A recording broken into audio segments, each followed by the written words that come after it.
Bonjour Justine Métro, merci de me recevoir à bord de Teamworks groupe SNEF. Donc on va commencer un peu sur la préparation du bateau. Donc c'était l'ancien Charal de Jérémy Bayou. Qu'est-ce que tu as fait comme évolution pour le rendre un petit peu moins dur? Parce qu'il avait la réputation d'être assez physique. Quelles améliorations tu as apportées en termes d'ergonomie, etc. On n'a pas pu faire beaucoup d'évolution du point de vue physique. En plus, on a rajouté un peu de l'engagement du bateau en changeant les foils, donc en rajoutant un peu de la puissance dans le bateau. Mais par contre, on a essayé vraiment de travailler avec mon équipe cet hiver sur l'ergonomie. Donc on a rajouté un vrai siège de veille dans la descente du bateau qu'on n'avait pas avant. Et puis on a retravaillé aussi sur les matelas pour avoir un vrai pouf pour dormir au fond du bateau quand ça bouge beaucoup. Et puis un vrai matelas de banette aussi. Donc vraiment améliorer aussi la qualité de sommeil. Et en termes de... Donc les foils ont été changés parce qu'ils étaient trop puissants ou c'était pour mieux coller au Vendée Globe, au programme du Vendée Globe, à savoir de la descente, du portant, de la brise?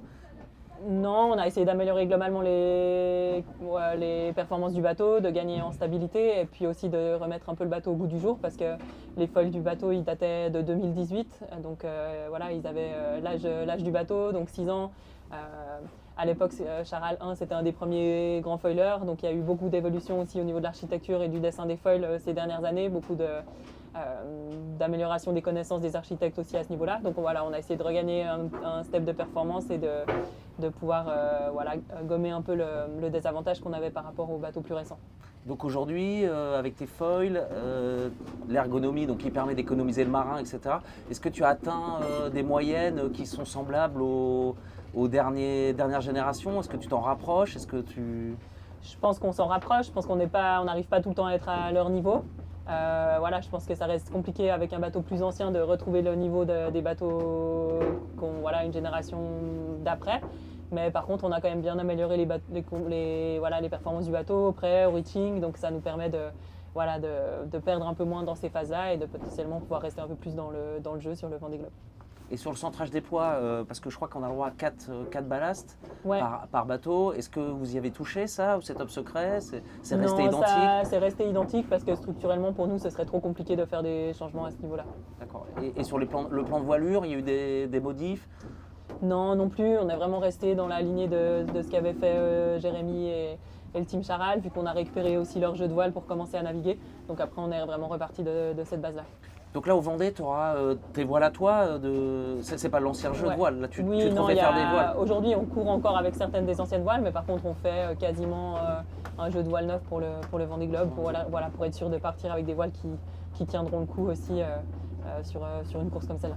T'es chez qui, dans quelle voilerie du coup? Nous on travaille avec North Sails. Avec North Sails. Ouais. Et donc le choix des voiles déterminant, tu embarques un spi? Non, nous on n'embarque pas de spi, c'est vrai que la question se pose, je pense plus trop pour les foilers parce que le range d'utilisation il est très, très petit.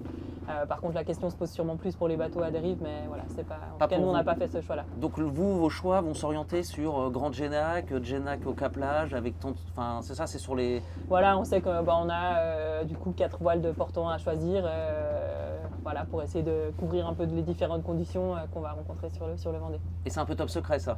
Enfin je veux dire, toi tu as arrêté tes choix j'imagine déjà là. Oui bien sûr, parce que le délai de fabrication des voiles il est énorme. Nous les choix on les a arrêtés au printemps, entre février et mars.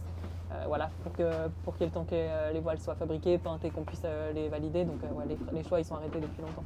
Et là il y a de la performance, enfin je veux dire de la compétition d'un bateau à l'autre, tout le monde ne choisit pas les mêmes voiles. Ouais, je pense que tout le monde ne choisit pas les mêmes voiles, ça dépend aussi des bateaux, des marins, des formes de carène, qu'est-ce qu'on estime avoir plus ou moins besoin, de la puissance des bateaux. Donc chacun je pense a fait des choix différents et ça ne veut pas dire qu'un choix d'un bateau qui serait le bon pour lui serait le bon pour un autre plan. Donc ouais.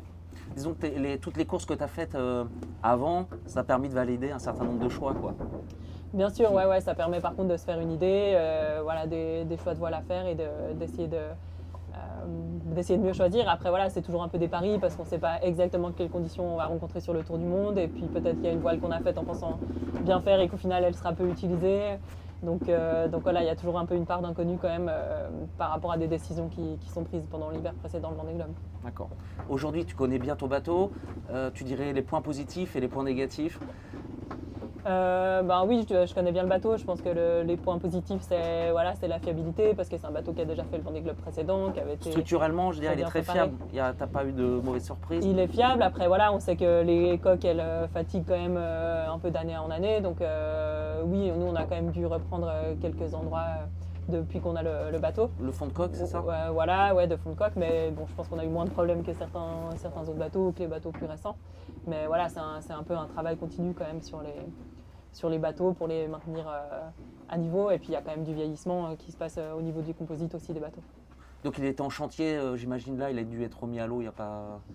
Ouais, on a fait un chantier d'été, mais assez court pour nous. Donc, on a sorti le bateau juste après les 2 transats du printemps. Et puis, on a remis à l'eau fin juillet. Donc vérif, juste de la vérif, pas de gros travaux, quoi. Non, pas de gros travaux, c'était pas prévu et on n'avait pas de gros soucis sur le bateau. Donc voilà, on a juste fait les contrôles et les quelques petites choses qu'on voulait améliorer encore ou faire encore. Et puis, on a pu remettre à l'eau assez rapidement. Ce qui est bon signe.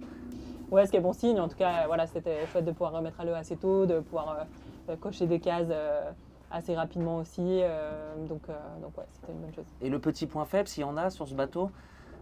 Je dirais que le point faible, ce serait peut-être par rapport, je pense que ça va pas forcément être facile dans les mers du Sud, parce qu'on n'a pas une carène qui se prête vraiment à aller dans les grosses mers ou portant. Donc voilà, ce sera sûrement un peu plus facile pour les bateaux plus Elle est récents. trop fine à l'avant? Parce qu'on n'a pas une carène aussi roquée que les bateaux plus récents ou une étrave aussi ronde. Donc voilà, on sait que ce sera peut-être, en tout cas je sais que ce sera peut-être moins facile que d'autres dans ces zones-là. Donc c'est-à-dire des vitesses moins fortes ou surtout la vie en mer qui va être... Parce que ça va taper plus, c'est ça? Je pense que c'est l'un et l'autre, les vitesses moyennes seront moins élevées et ce sera sûrement moins confortable que pour d'autres bateaux. Et il n'y avait pas moyen de reculer les poids pour justement sortir un peu l'étrave? Les poids sont déjà très reculés sur le bateau, reculé. donc après, sinon il faut faire des gros changements structurels mais qui sont très coûteux. Donc nous on a fait le choix de changer les foils parce qu'on estimait que c'était le changement qui permettrait d'amener le plus de performance en global sur le bateau. Okay. Donc c'est ton premier Vendée Globe. Comment on vit ça, un premier Vendée Globe? En tout cas pour l'instant peut-être que j'y pense pas assez encore, mais en tout cas pour l'instant je le vis bien, je me sens assez sereine. J'ai l'impression de bien connaître mon bateau, d'avoir eu le temps de bien me préparer.